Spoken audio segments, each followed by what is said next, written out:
family. Hey, welcome to the CAUSENETIC podcast. CAUSENETIC means being a person or thing that gives rise to a phenomenon that is dynamic or energizing. We're tackling topics and telling the truth. I'm Rodrigo Ross. Hey, I'm Keith Benson. So today, our episode, and we have some amazing guests. I'm so excited. Today's episode is called The In of Out. Isn't that fancy? That is so fancy. Yes. So it is talking about innovation in outdoor and overnight camps. And we have the experts in this space, another installment of the YMCA Innovation Series podcast. We have the experts here with us today. It's going to be so excellent. Welcome to the CAUSENETIC podcast, Jason Smith, who is the executive director of YMCA Camp Kitaki in Lincoln, Nebraska. I would have never got that name, so that's why she introduced Jason. I am introducing Laura Mahan. Laura supports the Ys in Idaho, Montana, Wyoming, Eastern Oregon. She's the executive director of the Mountain States Alliance YMCAs. Thank you guys for joining us today. Welcome to the CAUSENETIC podcast. Thanks for having us. Yeah. Nice. So I cannot wait. I'm going to tell you, born and raised in Brooklyn, I don't even have any live plants in my house. So this whole outdoor camping thing is just so fascinating to me. And I can't wait to hear about what you guys are doing in the innovation space around child abuse prevention. So Jason, talk to us. Yeah, well, I don't know if I have any live plants in my house either. I have a couple of plants that are maybe not fully alive. Yeah, I feel seen. Yeah. So Laura and I have been involved in working on some projects and innovation work to try to elevate child abuse prevention procedures within overnight camps. In a lot of ways, overnight camps are one of the riskiest spaces that we have because of just the sheer amount of time that kind of goes into the camp experience and the 24 hours a day and sprawling facilities that have like nooks and crannies and the wilderness. So it's something that's very important. And we've been kind of talking about that. So nice. And Laura, tell us some more about what you guys are doing in the innovation space around child abuse. Well, it's something we have to do, right? But it's also something we get to do. And I think that's where overnight camping, I love the overnight camping folks because they understand that it's something we get to do and that we're honored to be the stewards of. But, anytime you do something and you do it over and over and over again, it sometimes becomes commonplace and you kind of lose your edge on where you need to be on being vigilant. And not that we're not good at it, but we have got to stay ahead of the game. And that's what this whole innovation project has been about, is helping to re-elevate and refocus and just make sure that child abuse prevention stays top of mind and to take advantage of the resources we now have and the comfort level people have with technology and everything else to make sure we're doing it in the best and brightest way. Yes, absolutely. My son does that when his room is kind of stinky. He calls it nose blind. Like, you don't smell that, son? I totally get you do the same thing for so long. You just kind of become oblivious to it. You got to keep on your... It just kind of blends in there. It's just in there. So I am so excited that you guys are being intentional about staying fresh and staying on the cutting edge. So, Laura, tell us about some of the things you guys are doing. Well, last summer they piloted, and these camps have been great. Because on top of being, understaffed and having lots of new staff and just running resident camp in the time that we're in right now is hard. Yeah. And on top of that, we had a whole group of wives that said, oh, yeah, we'll take on this. We'll pilot some stuff. We'll try some stuff. So we were working on lots of different things. And Jason can fill in the gaps where I missed. But, we did things like getting them engaged with how could you use technology to really capture those moments when you see things at camp that could be a teachable moment for somebody else. We did great question and opportunities where staff could, at staff meetings or when they're in training, where they can ask the question once they teach about like meal procedures, because everybody does meal procedures, right? You got to eat. And when you're at camp, people get really cranky when you don't. So when you go feed them, right, you got to feed them. But then we ask the question, okay, so where's child abuse show up in the lunchroom or in the dining hall? Where might we be losing our vigilance? Where might we need to pay attention? You go to archery. All right, this is how archery runs. Now, let's look at this with a child abuse prevention lens. What are some things here that might contribute to or prevent us from being as safe as we could be? And so it was really asking those kind of questions and engaging in a variety of topics to help WISE kind of raise the bar. Jason, I know I missed a couple in there. Yeah. What else, Jason? Well, Pressure, right? yeah. One of the things that I think raised to the top for us as we were kind of evaluating this work is a lot of times abuse prevention topics, and we kind of highlighted it at the beginning a little bit when we were talking, this is not the most thrilling, positive conversation. Yeah. Not the one that people want to have, Yeah. And it's much easier to just go, we're going to go shoot archery, right? Yep. So that was how it was kind of being operationalized a lot in our overnight camps across the Y movement is you'd have that time during the staff training orientation session at the beginning of summer, and you'd talk about it and it'd be intense. You'd talk about it for an hour, hour and a half, 2 hours, whatever. You'd watch some videos and then you wouldn't talk about it anymore. Yeah. You'd go out, you'd get on the ropes course and you'd have these times where you'd want to be putting your kids into harnesses and making and double checking carabiners, and all of that stuff kind of happens in sensitive areas and everything. Yeah. And you weren't talking about, well, what does it mean to also be cognizant of abuse prevention work while we need to be in people's bubbles and helping them on and off horses and helping them shower. We weren't doing that on a consistent basis all summer long. Yeah, I love that idea because, not only is it beneficial for the kid, it's beneficial for the staff. Yeah. Like, I never worked at camp, but I'd feel a ways. You never No, you want me to tell you my camp story? No, thank you. So I mean, go ahead, Laura. I was just gonna say, resident camp is a place where both staff and kids are in vulnerable positions a lot. Yes. I mean, you're there 24/7. You're Absolutely. You eat, you shower. You do all of these things that some are private activities, some are group activities, and you've got to find a way to do those in community with a whole bunch of other people and still have that privacy, but still have supervision. Absolutely. Still keep track of everybody. And so, it's important for us, but it's such a like, I am so sorry you didn't get to go to resident camp, but you're never too old, right? Right. You're never too old to go to camp. And she's gonna go glamping. She probably won't go. Right. I would go glamping. But that experience is so powerful. Yeah. But it's also so important that, to Jason's point, even in all those things that become mundane for us, right? Yep. Fixing harnesses, swim lessons, horses, bikes, all the stuff we're in people's bubble, to make sure that through the entire flow of the day, we have child abuse prevention top of mind, and that we're empowering our young staff to actually speak up and say something, and empowering kids to speak up and say something, making sure that it's not just the staff that are trained to speak up, but kids know that they can go, hey, wait a second, I'm not comfortable here. How do we empower both the kids and the staff? And I think that's been part of our question as well. Yeah. What is being done with young people now to help them to be able to speak up?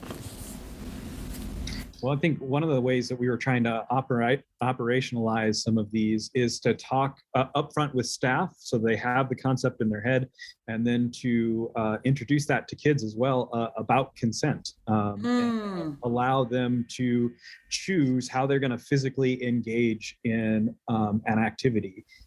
Going back to the climbing harness example, really training staff and having them understand that you can't, even though you get very used to it, like Laura was saying, just like, oh, this buckle needs to be tightened, so I'm just going to get in there and start pulling straps. Taking that moment and taking a beat back and being like, oh, that buckle looks a little bit loose. Can you tighten that for me, or would you like me to help you out? And if you would, I'm going to touch this buckle here, and I'm going to talk through how I'm going to do it.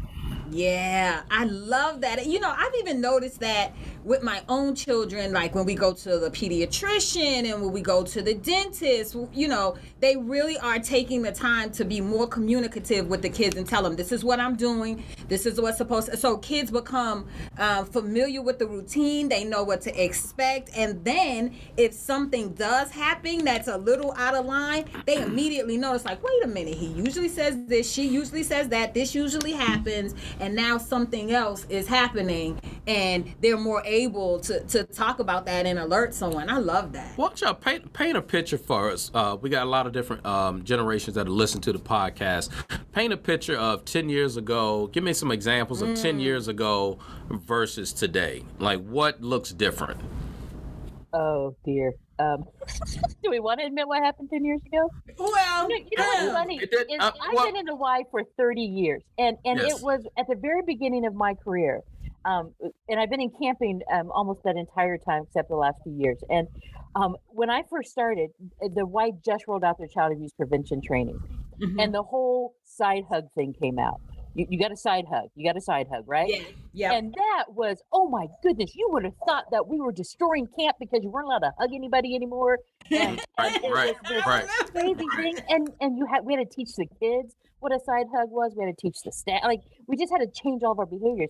And now you go up to a kid and they know it's a side. Like, that's just the common language now, is a side hug. You don't have to explain it anymore. And so, you know, I think what's funny is 10 years ago I was still in camping, and now I look at things that I would not, you know, there's some freedoms that we gave kids in free time space, which they were always supervised, but it was a little looser. Or there was at night in the cabin, the way that we monitor those things now. So I think there's some things that have just gotten, I wouldn't say strict is probably one way of looking at that, but we've just gotten more diligent. You just got Smarter. I mean, but because a side hug just really makes sense. Yeah. You know, my grandmother said it. When you know better, you do better. There you go. So we know better. Keep in mind, I'm the generation that played outside till the lights came on, and then you came home and you rode your bike, you know, 5-10 miles out in the country to go. Yeah, you eat stuff off the ground. We grew up in an era where parents were okay with not knowing where you were for a while because they knew in general where you were. Right. And so that doesn't exist anymore, and it can't exist in our it just can't, in an institutional setting like a resident camp, it can't exist anymore. They're not our kids, it's not our neighborhood. So tell us about how, because of the evolution and quite frankly the camping experience getting more sophisticated, right, how are you guys seeing that kind of bubble up in a way that's really making you excited, like, yeah, I'm glad we do this now because this really is creating a better camping experience for our kids? Yeah, so one of the things that I am most excited by is whenever I can do things that allow my staff to really feel like they're changing the world and helping a kid grow in tangible ways. And one of the ways that we have started framing abuse prevention procedures and policies is with the understanding that we're doing it to be safe here at camp, but also to help that kid learn how other healthy adults should interact with them, so that kid, when they go somewhere else and they run into maybe a tricky adult who might be looking to do something tricky, that feels really strange. Because if we as healthy adults make the hugs and the piggyback rides and the how we put on sunscreen, if we normalize those behaviors, it makes a tricky person's job easier. Yeah. When we start framing that in those sorts of ways, staff are really seeing that abuse prevention and teaching children what consent means has impacts beyond camp into their life, that we can like really change the world for that kid and help them be a more savvy individual, a safer individual as they go out into a world that unfortunately has some scary things, but we can better prepare them for it. I love that. And how amazing is that to tell that as a part of the whole camping story, right? And the camping experience. Not only are they going to come and they're going to have an amazing time for the week or 2 weeks that they're here, but we're going to equip them with experiences and skill sets that they can use to be safe far into, you know, the months and the years along. I love that. I do have a camping experience though. Okay. I do. She's dying to tell it. I'm I'm gonna tell y'all this camping I experience. want to hear about it. So one time, right, we were having a training. I'm warning you. It was so excellent now. But one time we were having a training, summer camp training. I had just moved to Texas from Brooklyn. I was all in. We were having this summer camp staff training, and it was at camp. And they said, look, you're going to be sleeping in tents, so you need to bring your stuff to sleep in. So I was, at Camp Grady Spruce. So I was excited. I'm telling everybody, I'm going to go sleep in a tent, and I need to bring all of my bedding stuff with me. So I went to the store, and I got a comforter, and I got the pillow shams, and I got the bed ruffle, and I got the little rug and everything, and I took with me, and I had my whole bed in a bag, and I went to camp.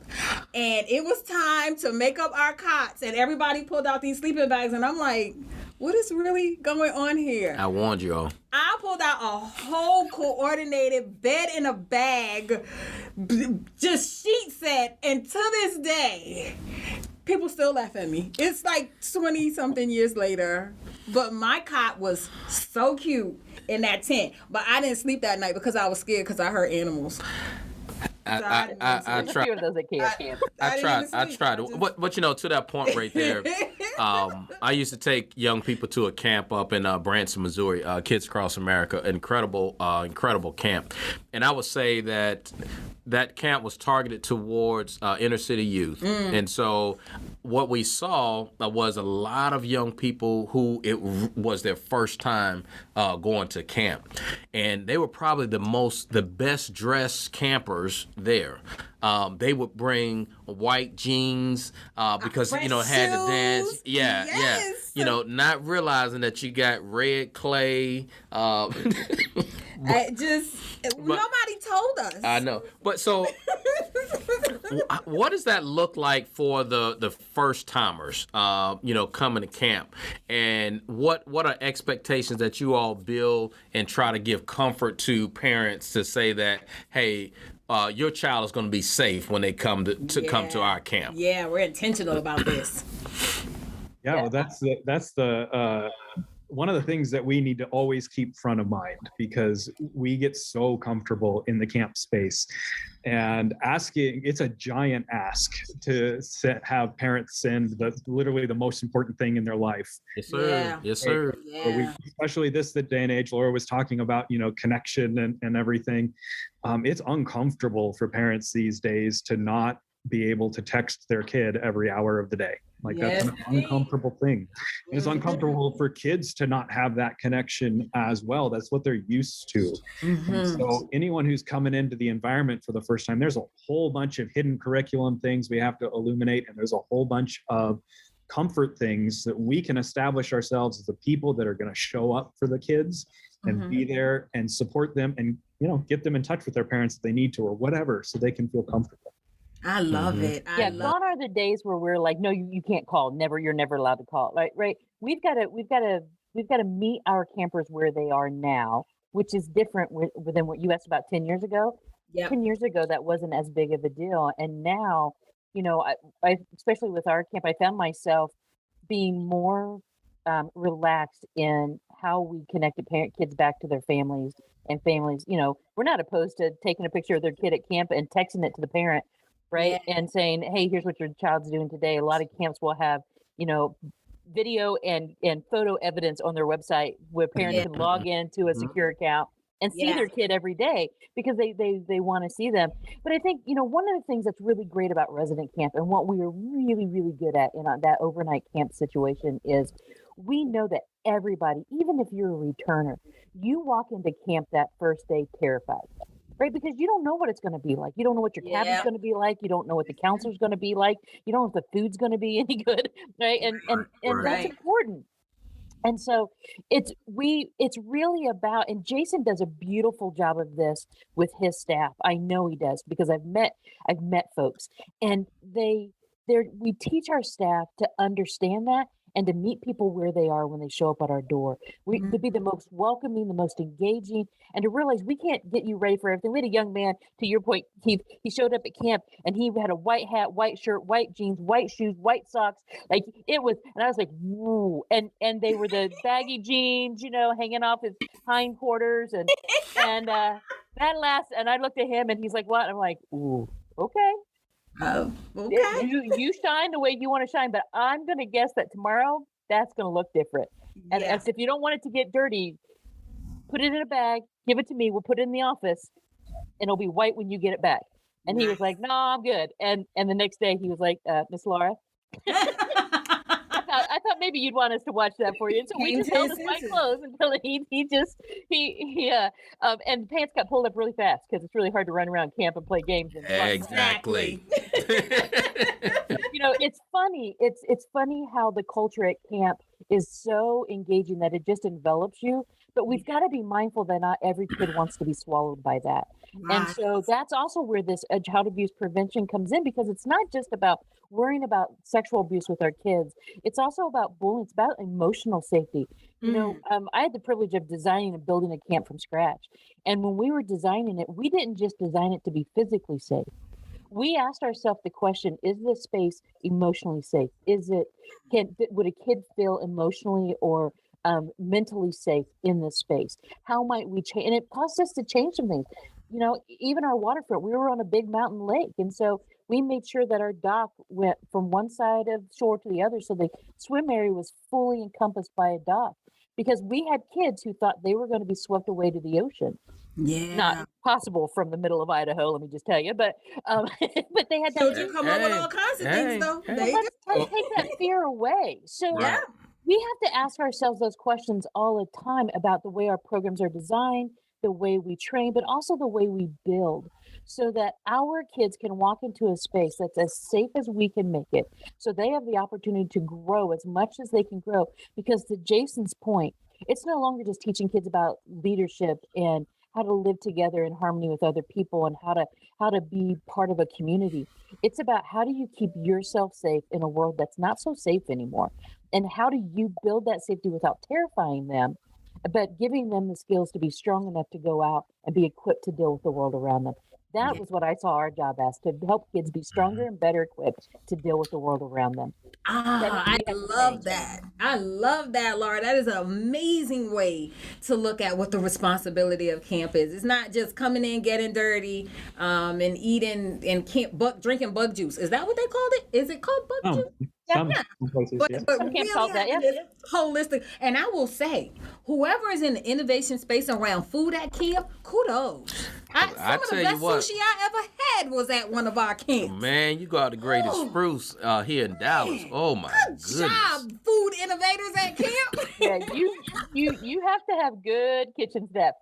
Oh man. I mean, it's the food that really makes, I mean, it's a few things that happen, you know, that you can remember, you know, 10, 15, 20 years from now. And if the food is not good, you remember that. And that could really change the whole trajectory of the day. When you got little hangry kids around there, it could make the rest of the day a little difficult. Well, that's part of what makes resident and overnight camp so challenging, right? Is that when you were with a kid during the day, they go home and they go home to their own bed, their own shower, their own family. They get in a fight with their siblings. So by the time they come back to you the next day, they may or not remember what happened the day before. And you have a whole new shot at amazing that kid.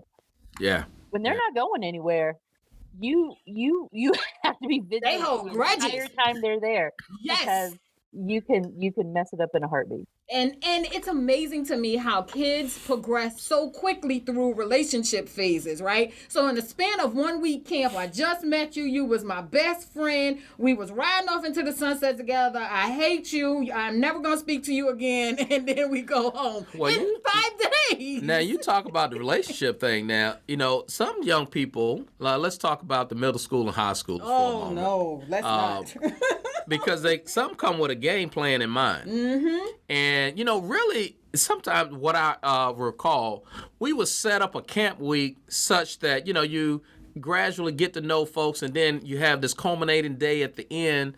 And young people will come there with a thought on their mind. Well, let me see.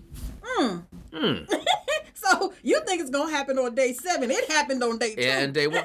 How do you guys game plan for that, knowing that, you know, young people at that middle school, high school age, they're thinking about the boyfriend and girlfriend, and I don't know how you're supposed to get a boyfriend and girlfriend in less than a week, but, you know, I guess it happens. You know, somebody comes in from one state and, we're going to get married. I love him. Like, you met him 3 days physical. You know, How do the you- pool of people you have to choose from gets really small to just decide That's the camp. true. You're Suddenly, people become attractive who weren't attractive before.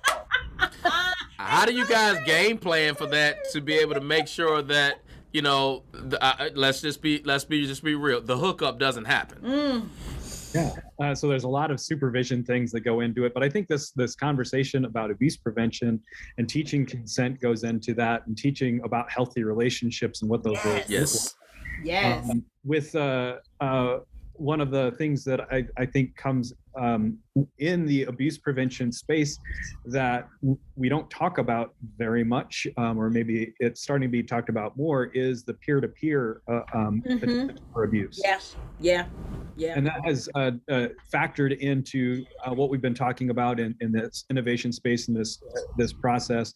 How do we be more open about that? How do we, when we're teaching kids about consent, how does that also kind of bleed over into healthy relationships, and what does it mean to pursue a healthy relationship? And maybe camp's not the space for that, because, you know, again, it's 5 days, but Right. maybe, you know, after camp, that's something you can pursue if your parents and everyone are on board with that idea. Nice. I think Probably Jason's won't. right. You actually have to talk about it in camping, Yeah. right? It's Yeah. something that, especially with those older kids, we had a lot of teens in our program, and I think it's you can't just pretend like it's not going to happen. Right. You have to have healthy relationships or healthy conversations around it. And what a perfect place to teach kids how to have a healthy conversation around that.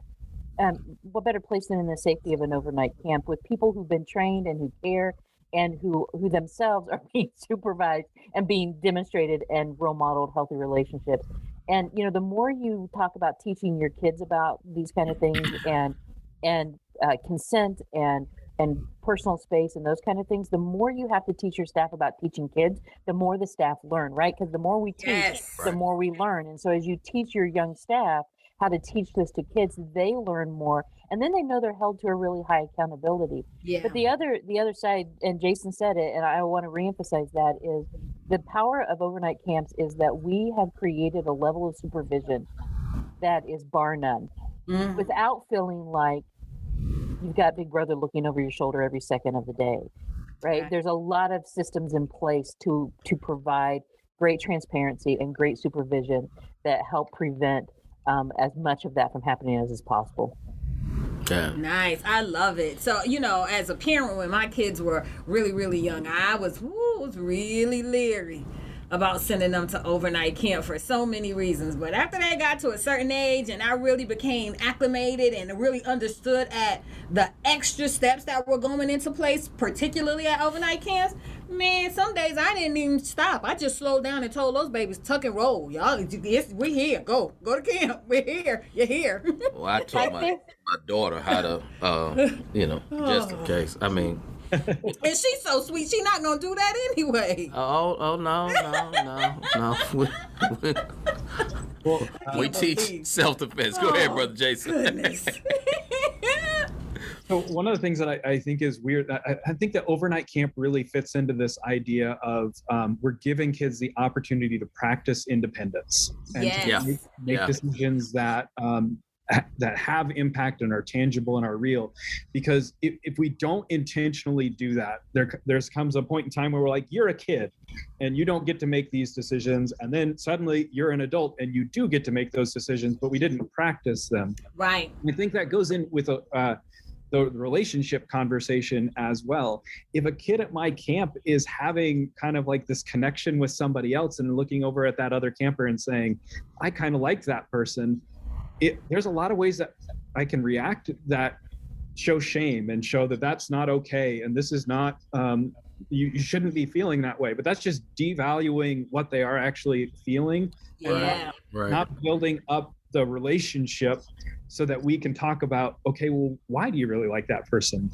Yeah. What do you think, what do you hope that person would treat you like if you were in a relationship? Because again, I think if we're talking about 10 years ago, or longer maybe, camps were special because you went apart from everything else and it was this kind of little bubble of this is apart.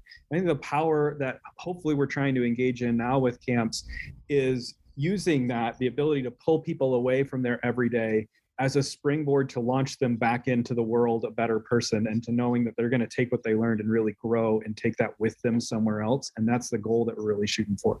Yeah, that's so excellent. Many of those kids probably don't even get those kinds of healthy conversations, right, and discourse like that in their regular day-to-day. So a couple of months from now, we're going to be into camp season. So training is prepping right now. Folks are listening to this podcast right now.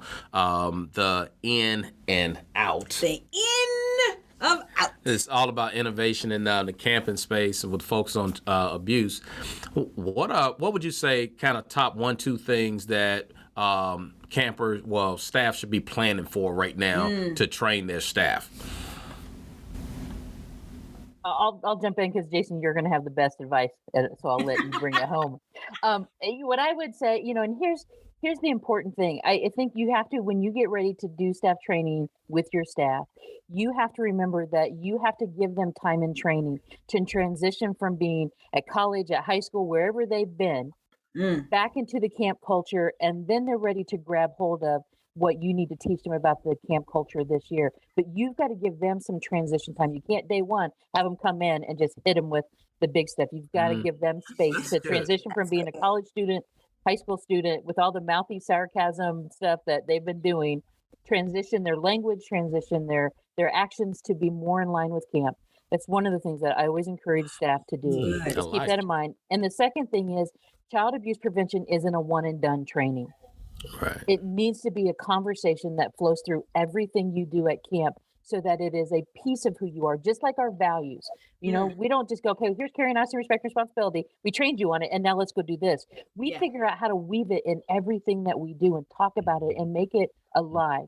We've got to put feet on child abuse prevention in kind of the same way of making it woven into the fabric of who we are and how we think and how the lens that we see the world with, so that we can capture those moments that we can teach, and capture those moments where we need to prevent, and then also take care of those moments where we need to then respond. And I think that's important for us to remember when we're bringing staff into staff training. That's excellent. Yeah. I like that. Jason, I'm going to let you respond, but your thought process on like, hey, let's bring everybody down. Let's not hit them with the hard stuff first, so that they can get in this whole mode of being ready to even learn, I guess. So that I love that. That's good. That's good. I think some people probably overlook that. I know even in that could probably work in the day camp setting. Like you bring folks in, as soon as you hit them, like we just got hired yesterday, bam, the next day, just give people a time to acclimate, and I love that. Jason, what you got?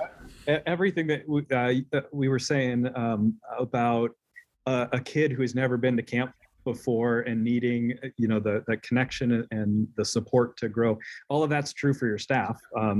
Even if I have a staff member who's been on staff for 4 years and they show up that day one at staff training, they are a bundle of nerves of wondering what it's going to be like this year, who's going to be there, are they going to make friends, and so that's a great point to make, Laura, and thank you for making it. And I think the other side of that to me is that abuse prevention is a skill that can be learned and built upon and grown both in your staff, in yourself, and in the kids around you. All too often, I hear abuse prevention presented in a way that is sort of like, here's the rule. We don't do this. We don't really talk about why or when that's hard. It is okay. Like we'll say, hey, there's a rule of 3, so you're never one-on-one with a kid, which is great. And then you talk about camp and the bathrooms and people coming in and out, moving through spaces, and you're on your off time, and suddenly there's a kid that you didn't know was there. Yeah. Or one kid of your group of 10 needs to go to the bathroom, and you're several miles, I don't know, from a bathroom or whatever. Right. What do? We need to be okay with talking about it as this is messy. It's not, perfectly black and white, but we can talk about it and learn and grow and ask questions so that we can do better at it. Right. I love it. I love it. Man. The in of out. The end of out. Of out. You guys have been amazing. I am so sure that the camps that you all will be leading and the support that you will be providing with the Mountain States Alliance of YMCAs, oh man, I hope they know how lucky they are. Matter of fact, we need to tell the folks in Dallas and tell them that it's okay to bring a bed in a bag to camp. Just It is okay to bring a bed and bag to camp. thank you, Laura. I feel seen. It was so cute too. It had flowers and everything on it. It had an outdoor theme. It had flowers. CAUSENETIC family. You all know Miss Ross over here. Thank you guys for listening to CAUSENETIC. On this episode of The In of Out with the wonderful Jason Smith, Executive Director of YMCA Camp Kitaki, and Laura Mahan of the Mountain States Alliance of YMCAs. Hey, subscribe and listen to us weekly. And don't be shy, give us a 5-star review. And as always, Dynamic. be phenomenal. Be CAUSENETIC.